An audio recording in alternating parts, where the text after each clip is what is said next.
we bought a house.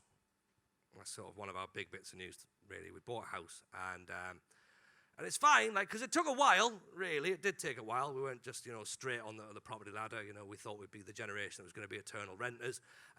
Unfortunately, it took us about 18 months longer to buy the house than we really thought, because what happened was we almost bought this property about 18 months previously, but that fell through, sadly, because we bank with RBS, which, as you know, is the equivalent of just sellotaping money to a dog.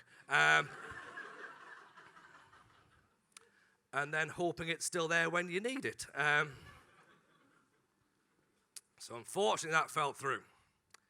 So therefore, we had to go back onto the housing market and deal with estate agents. And if there's any estate agents in, just be warned, you're on my cunt list. I'm sorry, I don't want to sort of suggest that anyone's job defines them as a person, but let's face it, we all know you've got a game to do and a game to play, right? You've got to try and upsell everything you see. We understand that. That's obviously part of your thing, right? Now, trouble is eventually, after a while, we just want you to be honest with us, right? And we're sick of companies lying to us and giving us too much information, right? And saying, oh, this is the best thing, we're really friendly. You're not, right? You've got a job to do. Just fucking talk straight with us. We'll be fine, right? Because, we looked at about 10 houses. That seems a reasonable amount of houses to look at if you're going to buy one. And after a while, I'm sorry, I'm getting fed up with an estate agent going, oh, but you love this house. This house has loads of potential. Which, as we all know, means this house is a shithole. But you can afford it. Oh, this one's got character.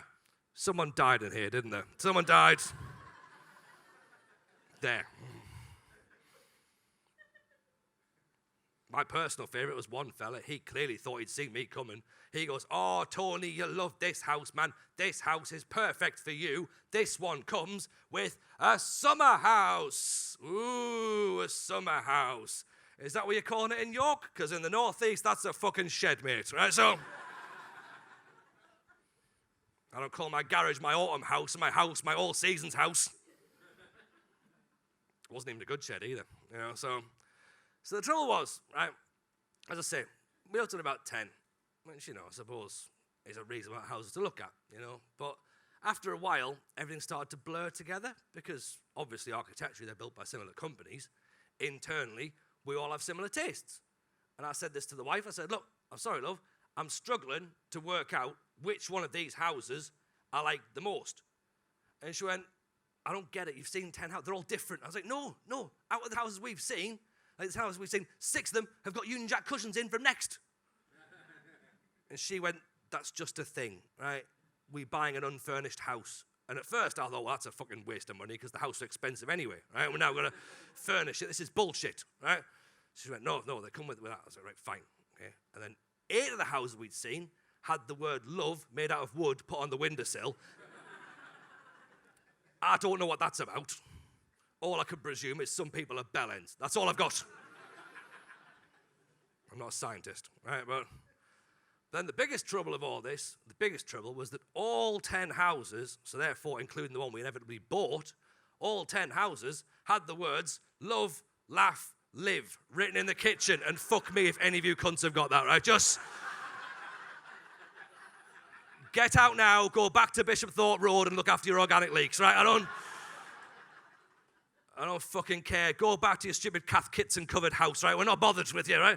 Like, we don't need these sorts of people in the world, right? These love, laugh, live dickheads, right? Because they'll try and defend it. They'll be like, oh, but it's just a nice little phrase, isn't it? It just makes you feel really happy and cheers you up. And no, you know what? No, that's not true. Because I can't imagine a situation where you come home from a day at work, go, I've had a really bad day at the office and I feel really sad and upset now. And I'm like, oh, well, I'm going to make some tea. That'll make me feel nice and better. That'll be lovely. Actually, I feel a little bit worse. I'm going to put my head in the oven and end it all. Oh, no, wait, the wall says be happy, grow up. That's what I'm saying. Grow the fuck up, right? And if you're the sort of person that likes love, laugh, live, you're probably the sort of person who likes keep calm and carry on. There, I said it. Yeah, you are sitting there just going, But again, Tony, that's just a nice little phrase that's a little throwback to the war that makes everyone really happy and doesn't really cause much of a problem. Well, I'll tell you what is a nice little throwback to the war that doesn't really do any harm and makes everyone feel really happy. That is sucking off American soldiers for tights. But we don't do that anymore now, do we?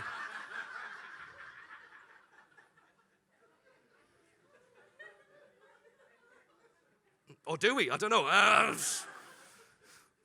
Didn't get the memo.